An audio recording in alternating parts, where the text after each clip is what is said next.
Bismillahirrahmanirrahim. Assalamualaikum warahmatullahi wabarakatuh. Bertemu lagi dengan Umi Nini Gawa dan Maira TV YouTube channel dalam Sirah Nabawiyah, kisah Rasulullah, pembacaan kisah Rasulullah.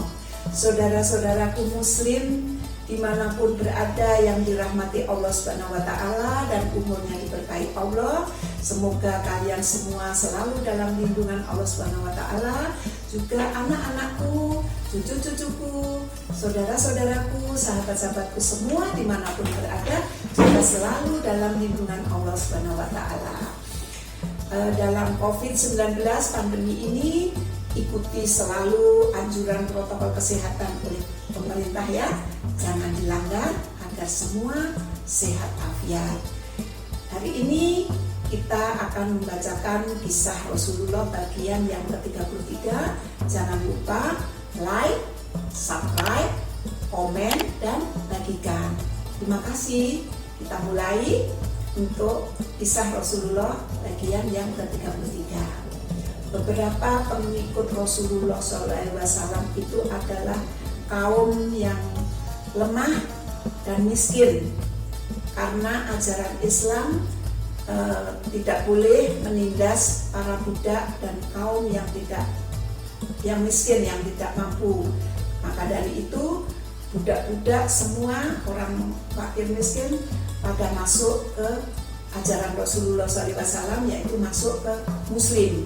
Namun jika tuan mereka mengetahui dia masuk ajaran Rasulullah, ada dua pilihan: mau kembali menyembah berhala atau mau disiksa sampai semaunya tuannya tadi. Nah, maksudnya disiksa sampai habis-habisan lah itu ya, tuannya memberikan tawaran seperti itu. Namun ada satu budak yang bernama Bilal, yaitu ikut tuannya bernama Umayyah. Lemparkan dia dan baringkan tubuhnya di padang pasir, kata Umayyah dengan suara yang lantang. Umayyah bernama Umayyah bin Khalaf al-Juhni. Itu adalah tuannya Bilal. Rupanya ia sangat murka mengetahui seorang budaknya mengikuti ajaran Rasulullah SAW yang bernama Bilal bin Robah. Nah, lebih murka lagi, ia ketika tahu bahwa Bilal itu, pemuda hitam itu, lebih memilih ajaran agama yang baru daripada suruh kembali untuk menyembah berhala. Jadi Bilal disiksa karena membangkang, tidak mau menuruti permintaan juragannya tadi, tidak mau mengikuti kehendaknya. Daripada Bilal orangnya teguh sekali, lebih baik dia disiksa daripada mengikuti agama, mengikuti yang pernah disembah, yaitu berhala itu tadi. Orang-orang yang disuruh Umayyah itu menyuruh bahwa bajunya Bilal untuk dibuka, dan budak malang itu ditelentangkan di atas padang pasir yang begitu panas karena terik matahari, dan matahari pas ada di tengah-tengah ubun-ubun kita, di atas kepala kita. Betapa panasnya. Budak yang jelek, engkau akan diperlakukan seperti ini hingga engkau mati, seru Umayyah seperti itu. Atau engkau mengingkari Muhammad dan kembali untuk menyembah berhala Uzza dan Lata. Menghadapi ancaman seperti itu, Bilal hanya berkata, Ahad, Ahad, Ahad, yaitu Allah yang Maha Esa, Allah yang Esa. Seperti itu. Suara cambuk memerihkan telinga ketika Bilal disiksa, tetap selalu mengucapkan kata Ahad, Ahad. Letakkan batu besar di dadanya, dan Umayyah menyuruh tadi tadi yang orang suruhannya tadi. Bila merasa dadanya hampir remuk dan terasa sesak sekali sehingga nyaris suaranya tidak keluar untuk menyebut asma Allah tadi karena sulit sekali untuk bernafas karena sudah ditindih batu yang begitu besar. Tetapi ia tetap melantunkan kalimat juangnya itu tadi, walaupun hanya lirih, yaitu Ahad, Ahad, Ahad. Ibu Bilal yang bernama Hamamah juga disiksa tuannya. Menurut suatu riwayat, ia gugur dalam penyiksaan tuannya. Jadi wafat sebagai syuhada. Dalam riwayat yang lain, Hamamah, Ibu Bilal, dimerdekakan oleh Rasulullah SAW. Seperti Bilal, Khalid bin Sa'id pun termasuk orang yang pertama beriman. Khalid adalah orang kelima yang masuk Islam. Ia bermimpi akan jatuh ke jurang api. Jadi Khalid tadi masuk Islam, namun dia bermimpi masuk ke jurang api. Tapi diselamatkan oleh seseorang yang ternyata ia adalah Rasulullah SAW. Siksaan demi siksaan. Setelah melihat Umayyah menyiksa Bilal sedemikian kejam, para pemilik budak dan pembesar Quraisy yang lain ikut menyiksa para budaknya yang masuk ke Islam, yang diketahui oleh tuannya masuk Islam. Beragam siksaan sangat kejam itu ditimpakan kepada para budak yang mengikuti ajaran Rasulullah SAW. Hukuman apa yang harus ditimpakan kepada budak pembangkang ini, Tuan? Tanya Al-Buju tadi. Sang tuan pun tersenyum dengan sinis dan menjawab, cambuk dia sampai tenagamu tidak kuat. Begitu jawab tuannya. Al-Buju melaksanakan tugasnya dengan baik, dengan patuh. Suara lecutan cambuk disertai erangan orang yang terdengar dari detik demi detik tadi karena apa sakitnya. Setiap lecutan membuat rasa sakit lebih perih dari lecutan sebelumnya. Sebagian orang yang kuat bertahan hingga pingsan, namun ada juga yang tidak bertahan karena kesakitannya dia meninggal karena tidak kuat menahan derita. Lebih dari itu, ternyata bukan hanya cambuk yang bicara, buka pakaiannya. Perintah seorang tuan tadi kepada seorang bangsawan, kepada tukang pukulnya, bujunya. Beberapa budak muslim yang malam itu segera saja menjadi tidak berbaju karena bajunya disuruh membuka, dan pakaikan mereka pakaian besi yang ketat menempel di kulitnya. Dan kata bangsawan tadi, kata tuannya, para tukang pukul segera menurut apa yang diperintahkan, dan sekarang bakar baju itu, bakar baju besi tadi yang menempel di tubuh yang tidak berbaju yang ketat tadi. Seru para bangsawan dengan buas dan bengisnya.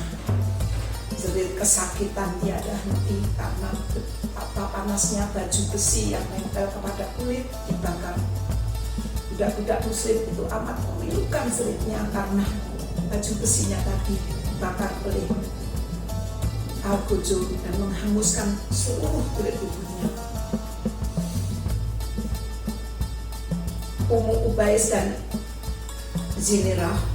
Ummu Ubais dan Zinirah adalah dua perempuan muslim yang disiksa juga sampai jadi buta matanya.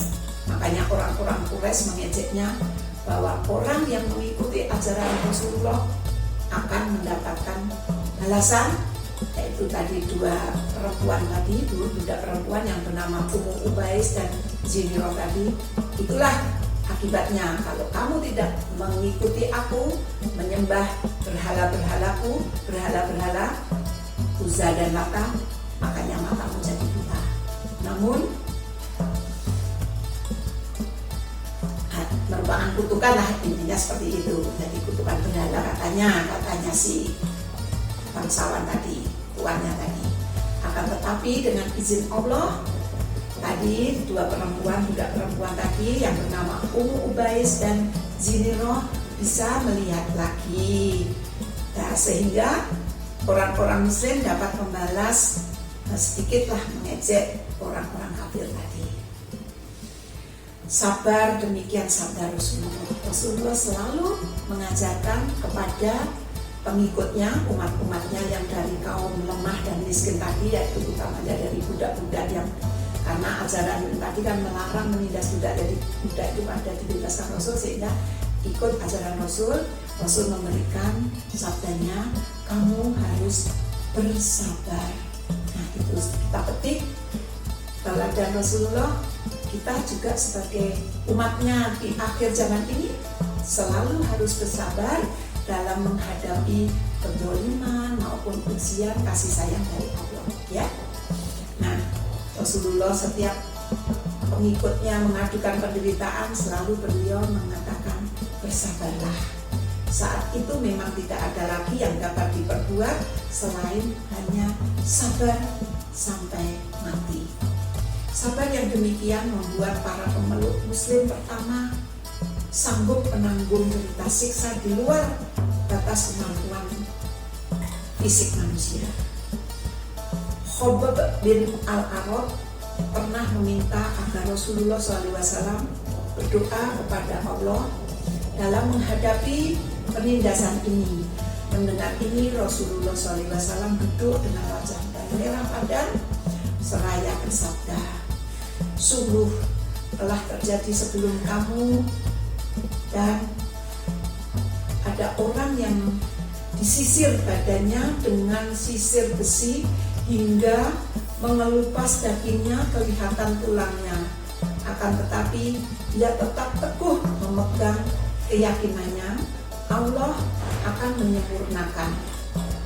Urusan ini sampai seorang penunggang kuda berjalan dari Son'a ke Hadramaut, dan dia tidak takut kecuali hanya takut kepada Allah Subhanahu wa Ta'ala. Ingatlah, serigala akan tetap ada di tengah-tengah gembala. Hanya saja kalian lengah. Sumayyah adalah ibu Ammar bin Yasir. Ini tadi Umayyah ya, yang saya tadi Umayyah. Kalau ini Sumayyah adalah ibu dari Ammar bin Yasir beserta suami dan anaknya. Sumayyah disiksa karena mengikuti ajaran Rasulullah. Ia diseret di jalan dari jalan kota Mekah lalu dilempar ke padang pasir. Pukuli dia sekuat-kuatnya, perintah Abu Jalal. Sumayyah pun dipukuli sampai pingsan. Kejadian ini dilakukan berulang-ulang selama berhari-hari. Namun semakin sakit tubuhnya, iman Sumayyah malah semakin tinggi. Allahu Akbar. Engkau mengikuti Muhammad karena tertarik pada ketampangannya ya? Ejek Abu Jalal kepada Sumayyah, istri dan putranya tadi. Tidak, Sumayyah menggelengkan kepalanya. Aku mengikuti Rasulullah SAW karena percaya pada apa yang beliau sampaikan. Aku mengikuti Rasulullah SAW karena beliau mengajarkan ada Tuhan yang lebih patut disembah daripada berhala-berhala kalian. Jawabnya seperti itu. Akhirnya kesabaran Abu Jalal pun habis. Dia mengambil tombak dan menusuk Sumayyah. Sumayyah tercatat dalam sejarah sebagai perempuan Muslim pertama yang syahid. Jadi syahidah karena membela Islam. Disinilah cerita bacaan kisah Rasulullah yang ke-33. Mudah-mudahan bisa diambil, dipetik manfaatnya. Kita bisa lebih yakin, lebih tahu perjuangan yang berat dilakukan oleh Rasulullah pada waktu itu untuk menyebarkan ajaran Islam. Apabila ada tutur kata Umi Nini Gawat yang kurang berkenan, ada salah-salahnya, mohon dimaafkan. Billahi taufiq wal hidayah. Wassalamualaikum warahmatullahi wabarakatuh.